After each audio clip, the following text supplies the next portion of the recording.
देशभरातील रेल्वे स्थानक, उड्डाणपूल व भुयारी मार्गाचे पंतप्रधान नरेंद्र मोदी यांच्या हस्ते ऑनलाईन पद्धतीने उद्घाटन। देशभरात रेल्वे मार्ग, राष्ट्रीय महामार्ग, हवाई मार्ग यासारख्या प्रवासी सुविधांना पायाभूत निर्माण करून त्यांना प्राधान्य देण्याचे काम पंतप्रधान नरेंद्र मोदी यांच्या नेतृत्वाखाली करण्यात येत असल्याचे प्रतिपादन खासदार सुनील तटकरे यांनी पेण रोडे येथील भुयारी मार्गाच्या उद्घाटन प्रसंगी बोलताना केले। संपूर्ण देशभरात 554 रेल्वे स्थानक आणि 1500 उड्डाणपूल व भुयारी मार्गाची पायाभरणी तसेच उद्घाटन व पुनर्विकास कार्यक्रम पंतप्रधान नरेंद्र मोदी यांच्या हस्ते ऑनलाईन पद्धतीने करण्यात आले। यावेळी कासू व पेण रेल्वे स्थानकादरम्यान रोडे गावाच्या हद्दीत बांधलेल्या भुयारी मार्गाचे लोकार्पण खासदार सुनील तटकरे यांच्या उपस्थितीत करण्यात आले।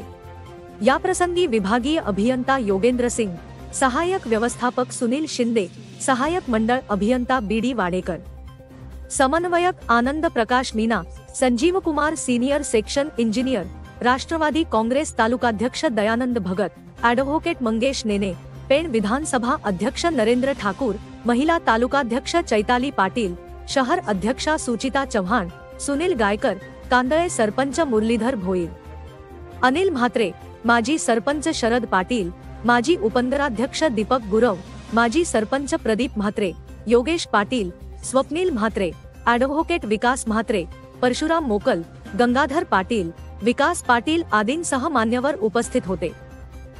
यावेळी बोलताना खासदार सुनील तटकरे यांनी सांगितले की देशभरात रेल्वेचे जाळे निर्माण करण्याचे काम केंद्र सरकारच्या माध्यमातून करण्यात येत असून यामुळे दळणवळण सुविधा वाढविण्याचे काम होत आहे।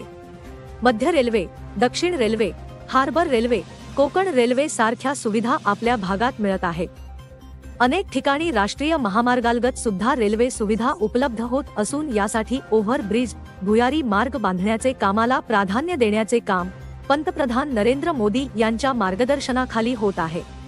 यावेळी रायगडचा एक प्रतिनिधी म्हणून पंतप्रधान नरेंद्र मोदी, केंद्रीय रेल्वे मंत्री आणि रेल्वे राज्यमंत्री रावसाहेब दानवे यांचे खासदार सुनील तटकरे यांनी यावेळी आभार मानले। रेल्वे मार्गावरून त्या ठिकाणी सुरू झाले। पूर्वी सगळ्या दक्षिणेकडे जाण्याच्या रेल्वे या पुण्यामार्गे तशा त्या ठिकाणी जात होत्या, परंतु कोकण रेल्वे मात्र साकार झाल्याच्या नंतर या संबंध रेल्वे मार्गाच्या वरती दूर पल्ल्याच्या रेल्वेच्या गाड्या त्या ठिकाणी सुरू झाल्या आणि हा जो रोहा ते आपटा ते रोहा मार्ग आहे हा सेंट्रल रेल्वेच्याच ताब्यामध्ये राहिला आणि रोह्यापासून मात्र पुढेही कोकण रेल्वे त्या ठिकाणी अस्तित्वात आली। इथले काय प्रश्न त्याच्यामुळे कधी संपादित करताना कोकण रेल्वे म्हणून झाले, त्याच्यानंतर सेंट्रल रेल्वे त्या ठिकाणी आली, त्याच्यामुळे इथल्या प्रकल्पग्रस्तांचे काही प्रश्न दुर्दैवाने अनुत्तरित त्या ठिकाणी राहिले। आजचं हे ऑकेजन नाही, परंतु या ऑकेजनच्या या प्रसंगाच्या निमित्ताने याही मार्गावरचे काही प्रश्न त्या ठिकाणी आहेत। You can understand there are some demands of new railway station likewise Amtem, something be have before Pen आणि आपट्याच्या मध्ये घारपाडा. These are two railway stations are suppose people are demanding for that. I talked to DGM, I talked to Chairman Railway also in Delhi as a member of Parliament from this area. I talked to MS Mr. Rausab Danve for that also, because when good facility is being done by the railway overall the country under the dynamic leadership of Honorable respected Prime Minister Narendra Ji Modi, simultaneously whatever is being needed in my parliamentary constituency, this is the occasion where I can at least place my feelings, the feelings of the local people in your all senior officers. त्याच्यामुळे ते तसं सगळं करत असतानाच आज आता हा railway underpass या ठिकाणी होत आहे। मगाशी चर्चा करत असताना माझ्या सहकार्याने सांगितलं की पाणी आत येतं आणि ज्यावेळेला रेल्वे अंडरपास हा ज्यावेळेला होत असतो, सॉरी रोड अंडरपास ज्यावेळेला होत असतो त्यावेळेला आपल्याकडचा एकंदरीत भाग rainfall which happens in Konkan area is very heavy rainfall. So naturally the water lagging is always in RUB.